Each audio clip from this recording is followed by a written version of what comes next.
Damos gracias a Dios esta mañana que nuevamente podemos reunirnos para poder continuar con los estudios que estamos realizando de la palabra del Señor. Hemos estado mirando el discipulado de manera natural y orgánica que se dio en el libro de los Hechos, como el proceso que vivieron los apóstoles y que vivió la iglesia primitiva, cómo es que ellos pudieron seguir a Cristo, y cómo es que ellos se fueron desarrollando y cómo la iglesia se fue formando. Obviamente ellos no tenían manuales, no tenían estrategias, no tenían métodos para edificar la iglesia o para plantar iglesias. Pero de una manera natural y de una manera orgánica se fueron dando las cosas de las cuales nosotros tenemos que aprender. Y hemos visto ya el primer ingrediente importante dentro de este proceso del discipulado orgánico, y es el de regresar a las escrituras. Y el regresar a las escrituras, pues nos ha llevado a nosotros a pensar de la necesidad que nosotros tenemos de basar todo lo que nosotros creemos y todo lo que nosotros practicamos, tanto en nuestra familia como en la iglesia, como en la expansión del reino de Dios, esté basado en la palabra. Esta mañana vamos a estar mirando que una de las implicaciones de regresar a la palabra es aclarar el evangelio. Regresar a la palabra es regresar al evangelio. Y en esta mañana vamos a estar hablando de qué es el evangelio. ¿De dónde nace esta palabra evangelio? La palabra evangelio, como ustedes saben, significa buenas nuevas o buenas noticias. Esta palabra evangelio ya se usaba en Roma antes que los discípulos empezaran a predicar el evangelio. Y el evangelio, esta palabra evangelio, lo practicaba el Imperio Romano. Ellos usaban esta palabra de traer las buenas noticias. Cuando los conquistadores, digamos así, o los que iban extendiendo el Imperio Romano, lo hacían obviamente por los soldados, ¿no? Tenían un fuerte ejército romano. Y a los lugares donde ellos iban, arrasaban con todo, ¿no es cierto? Entonces, la manera que ellos tenían para extender el imperio era de llegar a alguna ciudad y decirles, bueno, nosotros les traemos a ustedes unas buenas noticias, si quieren. Y es que ustedes se van a someter a nosotros y ustedes van a tener los beneficios que el Imperio Romano les da. Y obviamente eso involucraba pagar impuestos también, ¿no es cierto? O si no, tenían que enfrentarse al ejército romano. Y habían masacres y eran destruidos, ¿no es cierto? Entonces, eso se denominó como la Pax Romana. La Pax Romana. Entonces, la Pax Romana era ese tratado que hacían las ciudades o pueblos con el Imperio Romano que se rendían a la propuesta de Roma. Y la buena noticia era justamente eso. La buena noticia era de que ellos iban a poder recibir los beneficios que les daban de ponerse bajo el Imperio Romano. Ustedes recuerdan que el apóstol Pablo, él fue ciudadano romano por nacimiento. Él no pertenecía a uno de estos pueblos que habían sido conquistados, sino que él adquirió su ciudadanía romana por nacimiento. Entonces, ser ciudadano romano era un privilegio y se gozaban de los beneficios de recibir un juicio justo, y a eso fue lo que apeló el apóstol Pablo cuando lo tomaron prisionero. Entonces, la Pax Romana, que era la buena noticia que iban anunciando el Imperio Romano para poder hacer estos tratados con los pueblos y las ciudades, se denominaba el Evangelio. ¿Sí? El Evangelio de Roma. Este término del Evangelio, justamente tiene que ver con, nosotros conocemos, con otra noticia. Y una noticia que en realidad les costó la vida a los que llevaban esta buena noticia. ¿Y cuál era esta buena noticia? De que había otro señor que no era el César, había otro libertador que no era el Imperio Romano, que venía a ofrecer la paz. No la Pax Romana, sino la paz con Dios. Entonces el Evangelio, el apóstol Pablo nos narra y nos dice que el Evangelio no es filosofías humanas, que el Evangelio no son tradiciones de hombres, ni mandamientos de hombres, sino que el Evangelio fue anunciado también por los profetas. Y en las Escrituras podemos encontrar, desde Génesis hasta Apocalipsis, el Evangelio. Y creo que es necesario que nosotros entendamos hoy de por qué es necesario regresar a las Escrituras y regresar al Evangelio original. Vamos a leer en Primera de Corintios, en el capítulo 15, a manera de introducción, para luego irnos al libro de los Hechos y ver cómo el Evangelio fue predicado allí. Primera de Corintios, capítulo 15, versículos 1 al 3. ¿Qué nos dice?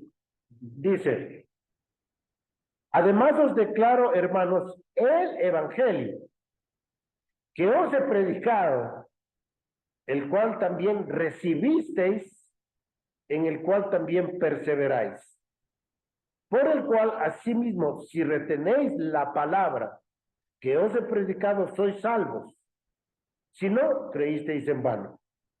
Porque primeramente os he enseñado lo que asimismo recibí, que Cristo murió por nuestros pecados, conforme a las Escrituras, y que fue sepultado y que resucitó al tercer día, conforme a las Escrituras, y que apareció a Cefas y después a los 12. Después apareció a más de 500 hermanos a la vez, de los cuales muchos viven y aún otros duermen. Después apareció a Jacobo, después a todos los apóstoles, y al último de todos, como a un abortivo, me apareció a mí. Lo que el apóstol Pablo nos está diciendo es que el Evangelio está en las Escrituras. O sea, no es algo nuevo que él se está inventando. El Evangelio no empezó con Jesucristo. El Evangelio ya fue anunciado por los profetas, por los escritores de las Escrituras. Ya fue anunciado este Evangelio. ¿En qué fue anunciado? En que Cristo iba a morir a ser crucificado, a ser maltratado, a ser sepultado y que iba a resucitar. Y eso, bueno, podemos verlo en muchos pasajes del Antiguo Testamento, pero vamos a irnos atrás, al primer versículo, donde Dios nos revela por primera vez el Evangelio. Y de hecho quiero decirles esto, de que la revelación del Evangelio desde el Génesis no fue entendido por Satanás. El apóstol Pablo nos dice que si Satanás hubiese entendido el Evangelio, no hubiese crucificado a Cristo. Y eso es impresionante, ¿no? Eso es impresionante. De cómo Dios esconde la revelación, no solamente de Satanás, sino de las personas. Las personas que endurecen el corazón no tienen la capacidad de entender el Evangelio. Y vamos a Génesis en el capítulo 3, en el versículo 15, donde aparece por primera vez la revelación del Evangelio. Este versículo es conocido como, con el nombre del prototipo del Evangelio. Y dice así, Génesis capítulo 3, del versículo 15, y pondré enemistad entre ti, le está hablando a la serpiente, por si acaso, ¿no? Y pondré enemistad entre ti y la mujer, y entre tu simiente y la simiente suya, esta te herirá en la cabeza, y tú le herirás en el calcañar. Por primera vez vemos aquí la revelación del Evangelio. Y le dice a la serpiente que había engañado a Eva,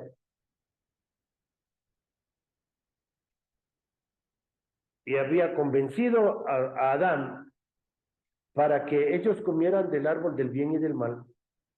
Y de esa manera, según Satanás, ellos iban a ser como Dios. Iban a conocer el bien y el mal como Dios lo conoce. Lo cual fue una verdadera mentira. Cuando Adán y Eva comieron del árbol del bien y del mal, ellos conocieron el bien y el mal a la manera de Satanás. Por eso en el libro de Santiago se nos dice a nosotros que la sabiduría humana es terrenal, animal y diabólica. Animal, terrenal y diabólica.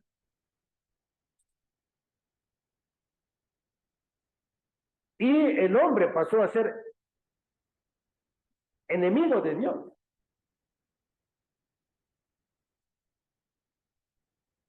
Y Satanás se constituye en el enemigo del hombre. ¿En qué sentido es el enemigo? La palabra Satanás significa, ¿qué cosa significa Satanás? El adversario. Exactamente. Satanás significa el adversario. Y el adversario es de los planes de Dios, de los propósitos de Dios, de la voluntad de Dios. Satanás se opone a todos los planes y deseos de Dios. Eso es lo que significa la palabra Satanás. Entonces, cuando dice aquí, pondré enemistad entre ti y la mujer, o sea, entre Satanás y la humanidad, se refería a Satanás, y eso es lo que pasó. Y dice, también voy a poner enemistad entre tu simiente, es decir, la simiente de Satanás, y la simiente suya. Ahora, es interesante esta palabra simiente. La palabra simiente en hebreo está en masculino. No es la simiente, sino el simiente. Refiriéndose al varón, a un varón que iba a venir como la simiente de Dios para destruir a la simiente de Satanás. ¿Qué y cómo iba a destruir la simiente de Dios a la simiente de Satanás? Aquí explica cómo lo va a hacer. Dice, él va a venir y tú, o sea, Satanás, le vas a herir en el talón. El calcañar significa el talón. Pero cuando tú le hieras a él en el talón, él te va a aplastar la cabeza. Es decir, que el pie de la simiente de este varón que va a venir le va a acabar al poder de Satanás. Eso es lo que significa que le va a pisar la cabeza. Va a terminar con la maldad, va a terminar con el pecado.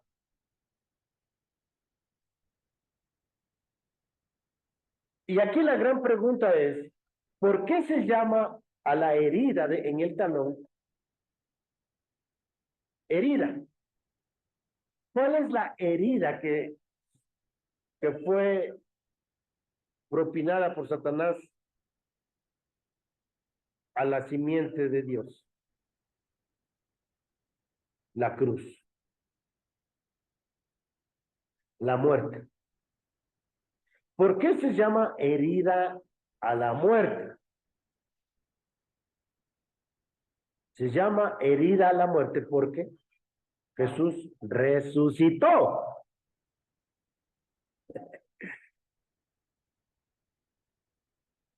Y eso es tremendo. Jesús ha resucitado y cuando Jesús murió en la cruz del Calvario, le pisó a la serpiente en la cabeza. Vamos a leer eso en Colosenses, capítulo 2, el versículo 15. Colosenses, el capítulo 2, el versículo 15, nos enseña cómo es que Jesucristo vino a pisarle la cabeza, a despojarle del poder a Satanás. Dice así, Colosenses, capítulo 2, el versículo 15 dice, y despojando a los principados y a las potestades, los exhibió públicamente, triunfando sobre ellos en la cruz. La victoria de Jesús sobre los principados y las potestades de las tinieblas lo realizó en la cruz. La victoria está en la muerte de Jesús. Muchos piensan que es en la resurrección, pero no. Dios le quita el poder a Satanás en la cruz. Y es la sangre de Jesús la que nos limpia de todo pecado, es la sangre de Jesús la que nos limpia de toda maldad. Déjenme decirles esto, es la sangre de Jesús la que nos limpia nuestra conciencia. Eso está en Hebreos capítulo 9, Hebreos el capítulo 9, el versículo 14. Dice así, Hebreos 9, 14. Cuanto más la sangre de Cristo, el cual mediante el Espíritu Eterno se ofreció a sí mismo sin mancha, limpiará vuestras conciencias de obras muertas para que sirváis al Dios vivo. Nosotros podemos servir a Dios con conciencia limpia, porque la sangre de Jesucristo ha limpiado nuestras conciencias. Toda culpa es quitada por la sangre de Cristo. El pecado y la maldad es limpiada por la sangre de Cristo. Lo que Jesucristo hizo allí en la cruz del Calvario, al derramar su sangre, era para que nosotros podamos ser perdonados, para que nosotros podamos ser limpiados, para que nosotros podamos experimentar la liberación de las tinieblas y de la maldad de nuestros corazones. Y eso es lo que ocurre. En Génesis capítulo 3, versículo 15, se nos anuncia de la victoria que la simiente iba a tener sobre la maldad, y allí fue la victoria. Más adelante en Génesis, en el capítulo 12, versículo 3, Dios le hace una promesa a Abraham. Y esta promesa a Abraham, en el versículo 3 de Génesis 12 dice, bendeciré a los que te bendijeren y a los que maldijeren maldeciré, y serán benditas en ti todas las familias de la tierra. Recuerden esto, todas las familias. Le prometió a Abraham que van a ser bendecidas, ¿verdad? Ahora vamos a Génesis 22. Y Génesis 22, en el versículo 18, nos habla de que Dios va a bendecir a todas las naciones. ¿Cómo lo va a hacer? Dice así, es el desarrollo de esta promesa. Dice Génesis 22, 18. Y en tu simiente, recuerden que la palabra simiente se refiere a un varón, serán benditas todas las naciones de la tierra por cuanto obedeciste a mí. El apóstol Pablo nos explica este versículo de Génesis 22, 18 en Gálatas capítulo 3, versículo 16. Yo siempre digo, el Gálatas 3, 16 es el Juan 3, 16. Para Pablo, ¿qué es esta simiente? Y explica Pablo aquí, en Gálatas del capítulo 3, versículo 16.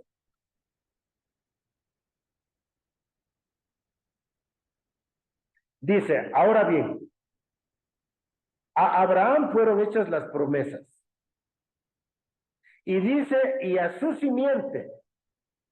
No dice, y a las simientes, como si hablase de muchos, sino como uno.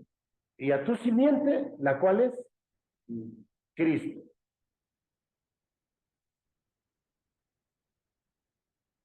El apóstol Pablo nos está diciendo que la simiente que fue prometida a Abraham fue Cristo. Es decir, que Abraham creyó en Cristo.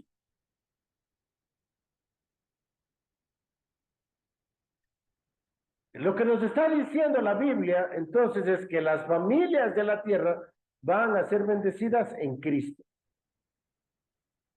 Que las naciones van a ser bendecidas en Cristo. Todas aquellas familias y todas aquellas naciones que conozcan a Cristo van a recibir la bendición de Dios. ¿Cuál es esta bendición? El Evangelio. Todas las personas que creen en el Evangelio, de que Cristo murió por nuestros pecados, que fue sepultado y que resucitó al tercer día, conforme a las Escrituras, recibirán la bendición. Todas las personas que creen en este Evangelio van a recibir la bendición. Y esta bendición tiene que ver con el perdón de nuestros pecados, con la transformación de nuestras vidas, como vamos a ver, con el Evangelio, con el poder del Evangelio en nosotros. ¿Cómo podemos saber entonces? ¿Cómo podemos saber de que Dios va a cumplir esto? Esta promesa hecha a Abraham. Vamos a Apocalipsis capítulo 7, en el versículo 5. Apocalipsis capítulo 7, el versículo 5, nos habla de esta situación, del cumplimiento total a la promesa hecha a Abraham. A ver, les dije Apocalipsis, ¿qué? No, no, es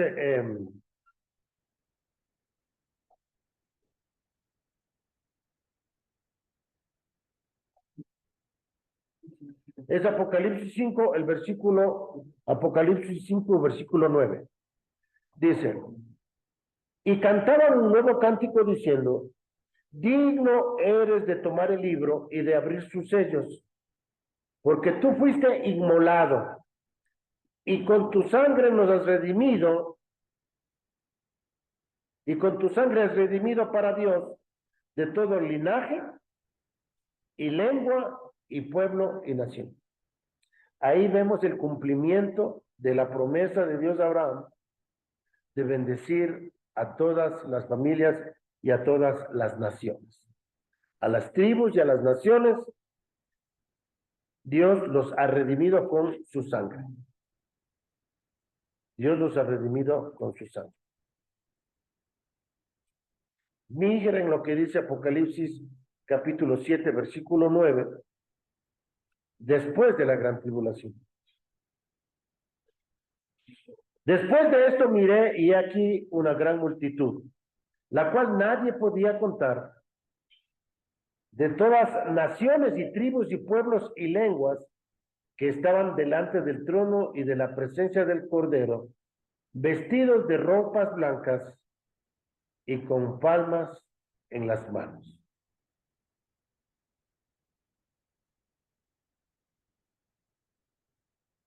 Ahí vemos de cómo en el cielo van a estar de toda lengua, tribu y nación. ¿Quiénes eran estos que estaban vestidos con ropas blancas de toda lengua, tribu y nación? Fíjense en el versículo 14 de Apocalipsis capítulo 7. Apocalipsis 7:14 dice, yo le dije, Señor, tú lo sabes, y él me dijo, estos son los que han salido de la gran tribulación y han lavado sus ropas y las han emblanquecido. ¿En dónde dice? En la sangre del Cordero. Este es el Evangelio. El Evangelio prometido desde Génesis hasta Apocalipsis, de que Cristo iba a venir a morir, a ser inmolado, a derramar su sangre para perdonar los pecados, para lavarnos y para un día presentarnos delante de Dios en su trono de toda lengua, tribu y nación. Y podemos ir a través, desde Génesis capítulo 3, versículo 15, podemos ir a través de todo el Antiguo Testamento mirando el Evangelio. Mirando el Evangelio. Pueden anotar ahí Salmos 22, Isaías 53, donde se nos explica a nosotros en el Antiguo Testamento que Jesucristo tenía que morir y resucitar. Entonces, le damos gracias a Dios por eso. Gracias porque el Evangelio ha sido revelado. Y este es el Evangelio al que se refiere Pablo. Ahora bien,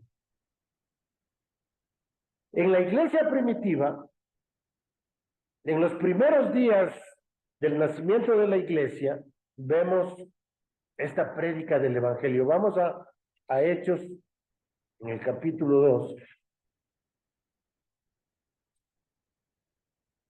Y creo que hoy más que nunca necesitamos aclarar y regresar al verdadero Evangelio, ¿no?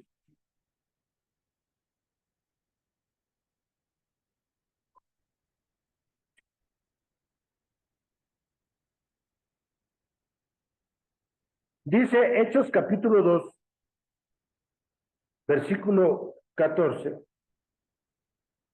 que Pablo empieza a predicar y a explicar por qué el Espíritu Santo había descendido el día de Pentecostés.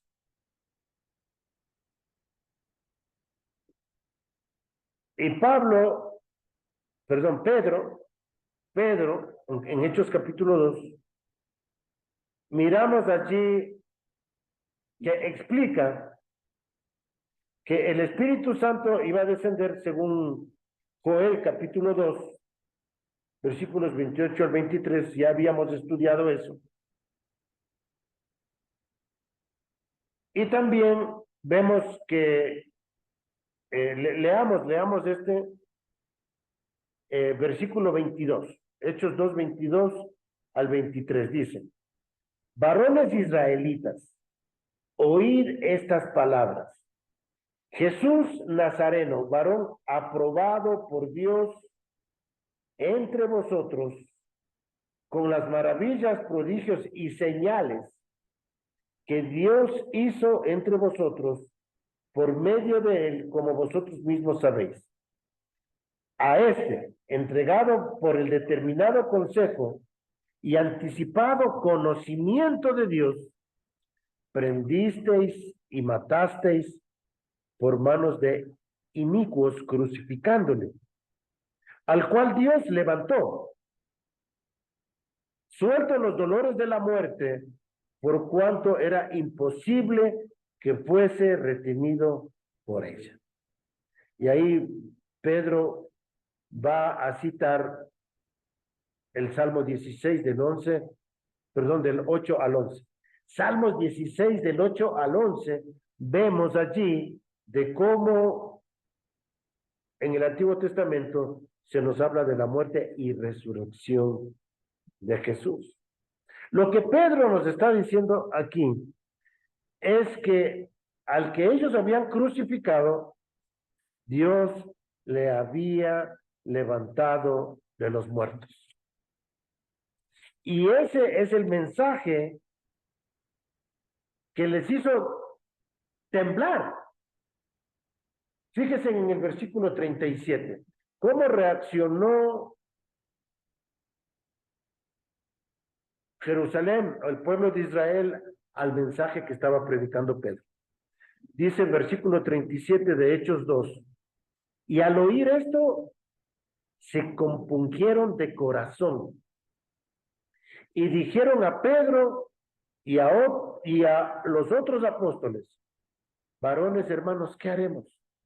Pedro les dijo: arrepentíos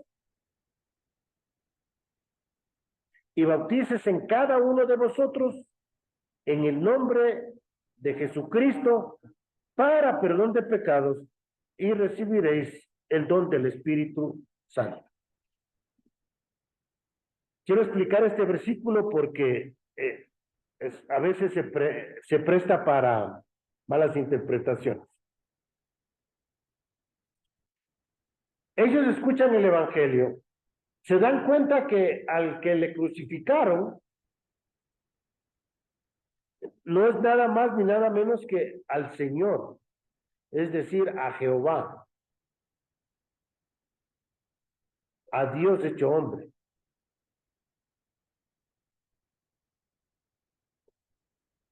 Y ellos dicen: bueno, entonces, ¿y ahora qué hacemos? Pedro le dice: arrepentidos. ¿Qué quiere decir la palabra arrepentidos? ¿Qué es la palabra arrepentimiento? La palabra arrepentidos en griego es la palabra metanoia, que significa cambio de mente. Cambio de mente. Ustedes tienen que cambiar su manera de pensar. Ustedes tienen que cambiar su manera de pensar en cuanto a quién le crucificaron. Ustedes tienen que darse cuenta que al que le crucificaron es al Hijo de Dios, que pecaron al hacer eso. Entonces, el arrepentimiento no tiene simplemente que ver con el hecho de cambiar mi mente en cuanto a mi pecado, a mis acciones. En este caso, en el contexto se refiere a cambiar mi mentalidad en cuanto a quién es Jesús. Y si ustedes se arrepienten, se dan cuenta que el que murió es el Mesías, el que murió es el que le va a perdonar sus pecados, entonces bautícense. El bautismo significaba identificación. No les dijo mójense, les dijo bautícense. Tenía que ver con el hecho de identificarse con aquel que habían crucificado y que ahora había resucitado. El bautismo en los tiempos bíblicos significaba una identificación con aquel a quien le iban a seguir. Por eso es que cuando ellos se bautizaban, eran desheredados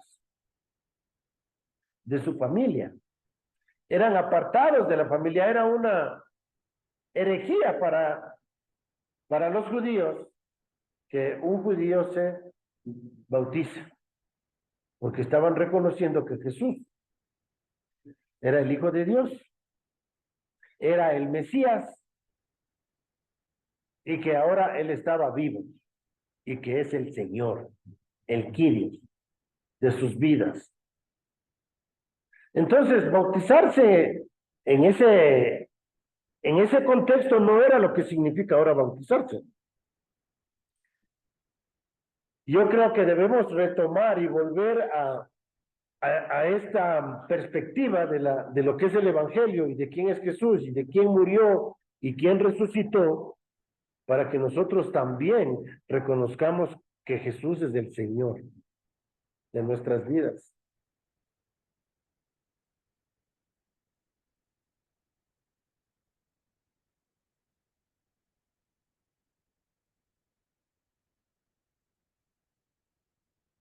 ¿Qué iba a pasar con aquellos que cambiaban su manera de pensar en cuanto a Jesús?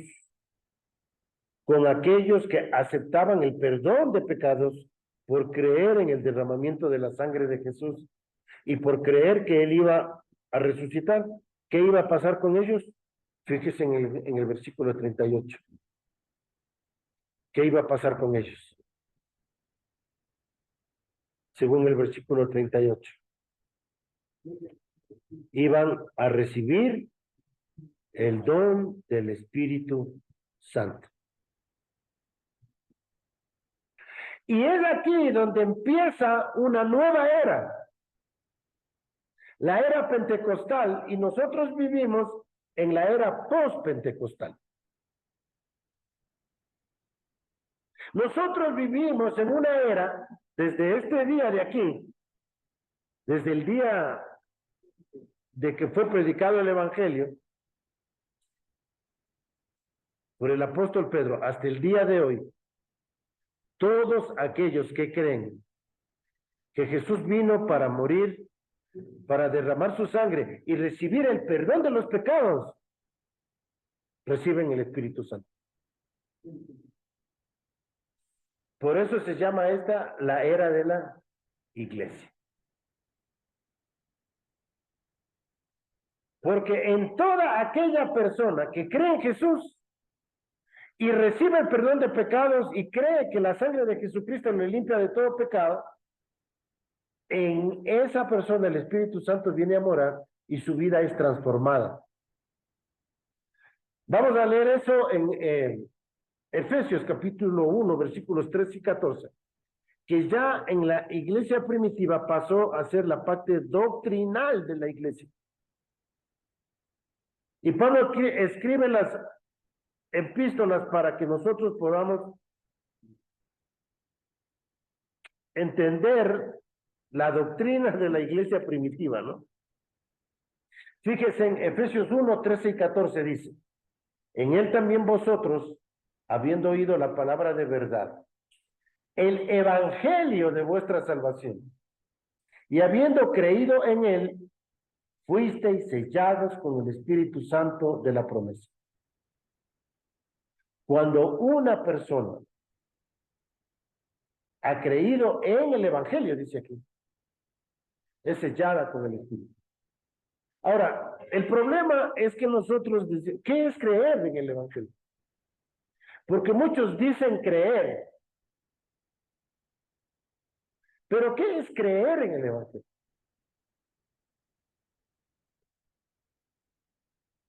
Creer en el Evangelio es confiar, es depositar mi confianza. No solamente es saber los hechos de que Cristo murió y resucitó, sino es confiar en esos hechos, confiar en la información. Y confiar quiere decir entregarme, descansar, aceptar, de tal manera que eso viene a afectar mis emociones también.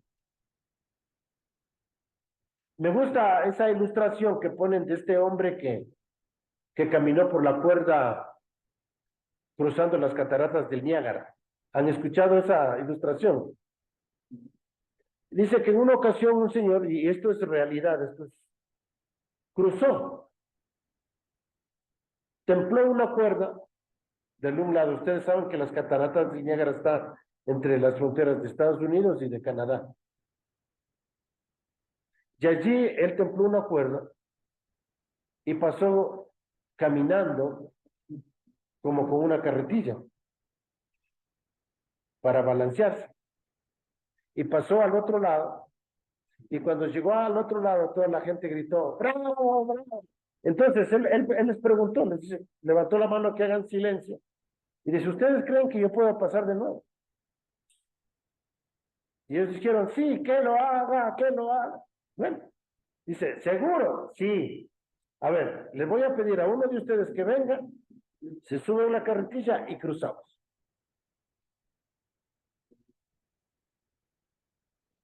Nadie. La gran pregunta es, ¿creían o no creían? Y aquí viene algo que nosotros debemos saber. Necesitamos primero tener el conocimiento antes de creer. Esta gente creyó. ¿Por qué creyó que él sí podía cruzar? Porque ya le vieron cruzar una vez. Ellos tenían la información de que él sí podía hacer. Muchos tienen la información de que Jesucristo murió en la cruz por los pecados del mundo. Pero otra cosa es confiar en ese conocimiento, confiar en esa información, confiar en ese hecho histórico de la muerte y resurrección de Jesús. Porque yo estoy poniendo mi vida, estoy poniendo mi confianza en eso. Otra manera de ilustrar es algo que me pasó a mí en México.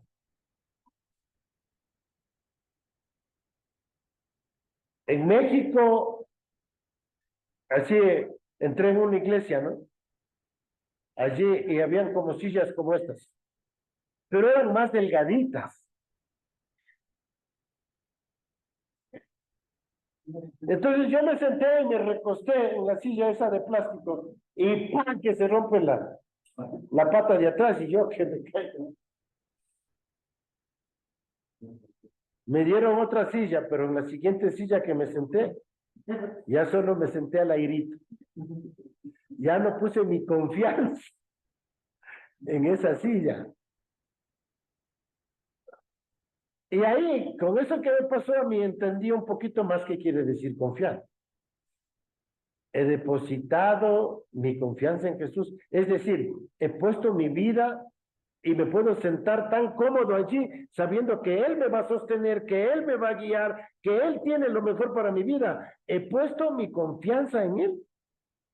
O estoy ahí al airito nomás, como que voy a la iglesia, leo la Biblia y que no pase más de eso. Entonces, en ese sentido, cuando les dice aquí en el libro de los Hechos, bautícense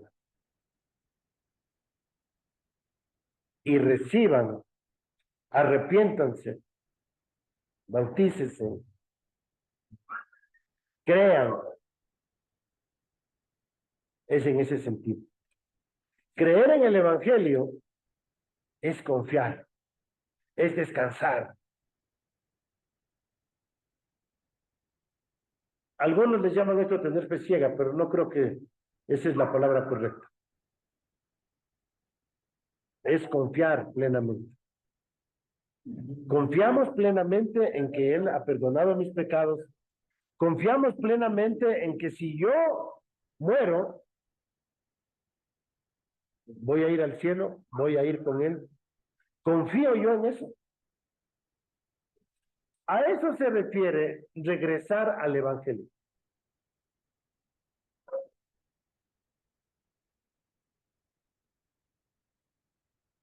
Y la gente dice que creyeron aquel día como 3,000 personas en Hechos capítulo 2.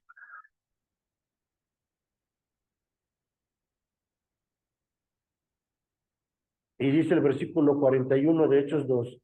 Así que los que recibieron su palabra fueron bautizados y se añadieron aquel día como 3,000 personas.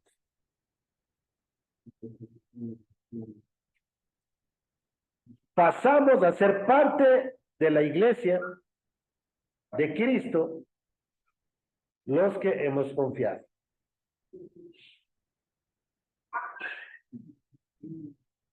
Entonces, para que el discipulado sea natural, orgánico, tiene que existir una confianza plena en el Evangelio.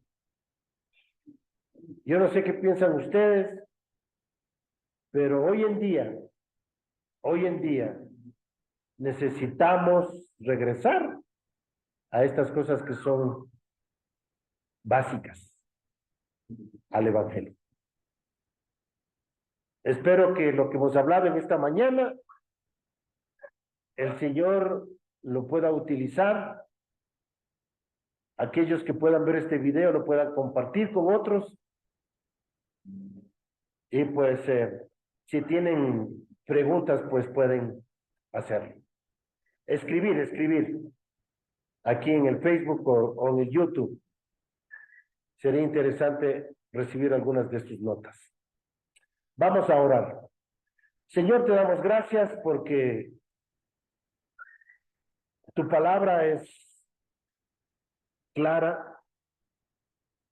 Señor, gracias porque tus promesas son verdaderas y vemos cómo tú cumples, Señor, tu voluntad.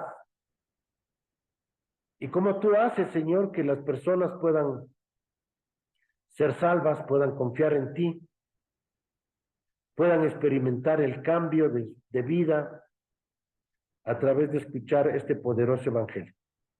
Gracias te damos, Señor, porque Jesucristo venció al pecado, a la maldad, a Satanás, allí en la cruz del Calvario. Y nos ha dado a nosotros esa esperanza de vivir vidas nuevas, diferentes. Gracias por hacernos tus hijos. Gracias por trasladarnos de las tinieblas a tu luz. Gracias porque al creer en el Evangelio hemos recibido la bendición prometida a Abraham. Y gracias porque tú cumplirás